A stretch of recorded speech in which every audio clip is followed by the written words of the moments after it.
everyone, welcome to today's A Course in Miracles teaching. My name is Deborah and welcome to Anchored in Faith. We are on lesson 46, God is the love in which I forgive. God does not forgive because he has never condemned, and there must be condemnation before forgiveness is necessary. Forgiveness is the great need of this world, but that is because it is a world of illusions. Those who forgive are thus releasing themselves from illusions, while those who withhold forgiveness are binding themselves to them. As you condemn only yourself, so do you forgive only yourself. Yet although God does not forgive, his love is nevertheless the basis of forgiveness. Fear condemns and love forgives. Forgiveness thus undoes what fear has produced, returning the mind to the awareness of God. For this reason, forgiveness can truly be called salvation. It is the means by which illusions disappear. Today's exercises require at least 3 full 5-minute practice periods and as many shorter ones as possible.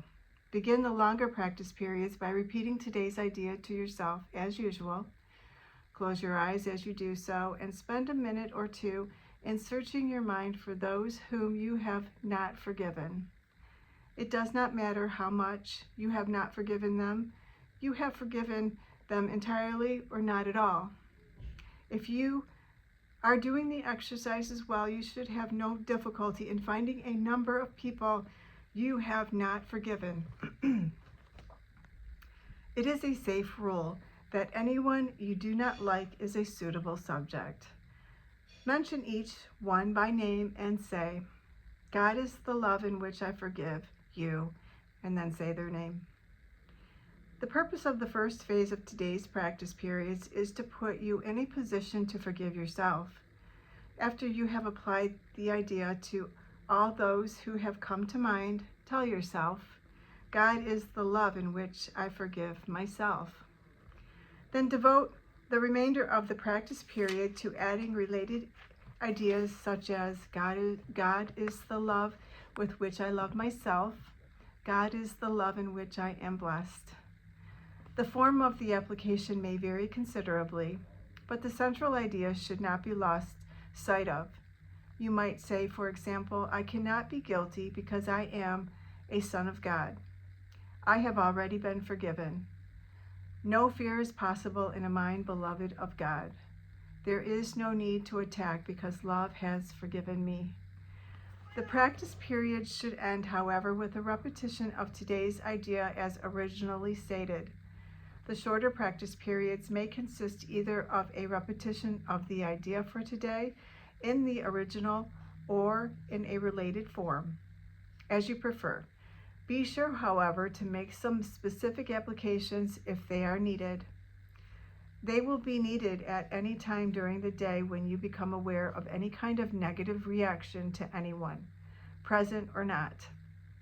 In that event, tell him silently, God is the love in which I forgive you. That is today's lesson, lesson 46.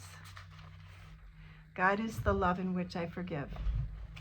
I'm now going to read the channeling from Jesus for this lesson from A Year of Forgiveness, and it was channeled by Tina Louise Spalding. You are blessed beings indeed. I am that one you know is Jesus. Forgiveness as the path to your salvation lays the foundation of the teachings in A Course in Miracles. Many of you in this world practice a way of forgiveness not in alignment with this course's particular truth based on the non-dualistic thought that there exists only love. Love flows or is blocked, whether you know it or not. You are all one.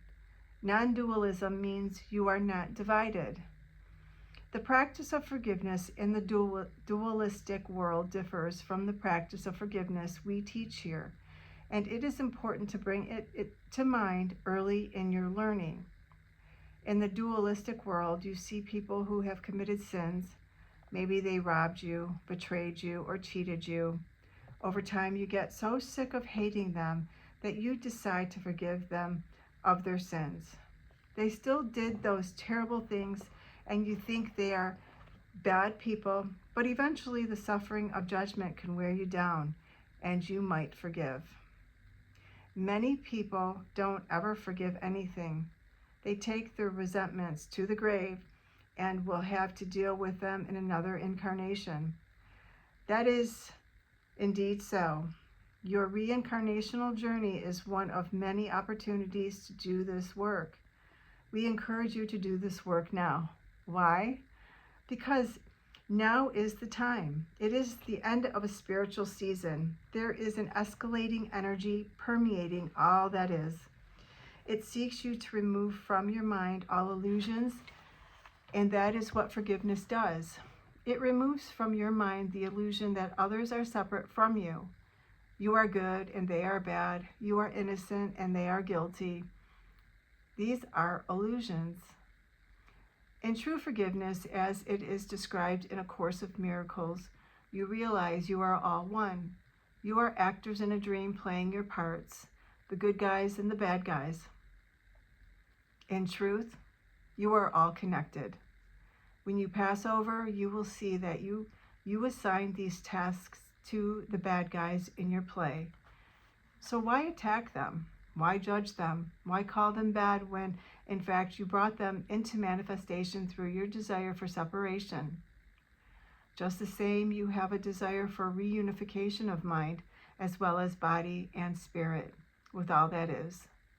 It is your destiny to reunify yourself so that you do not need to suffer anymore in this place of guilt, shame, death, and unforgiveness.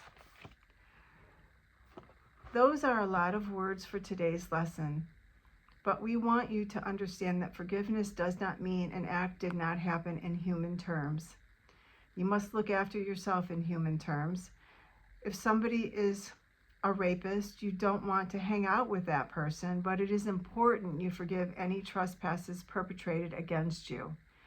Once again, you must treat yourself as a human and keep yourself safe, and that also means you must forgive yourself.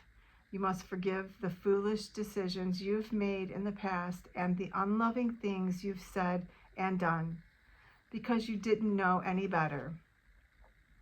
You must, in fact, forgive yourself to have a clean slate now, today, and choose love. There is no consequences for not choosing love, for it is not real in God's eyes. It is not real in love's eyes. Love is all there is in love's eyes. Those shadows, spaces, and dark patches that demonstrate the unloving behaviors you have participated in are nothing to God, because love is all that exists in non-dualistic teachings.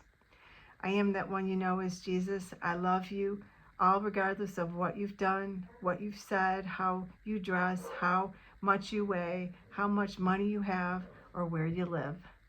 It does not matter. You are all beloved. You must remember that.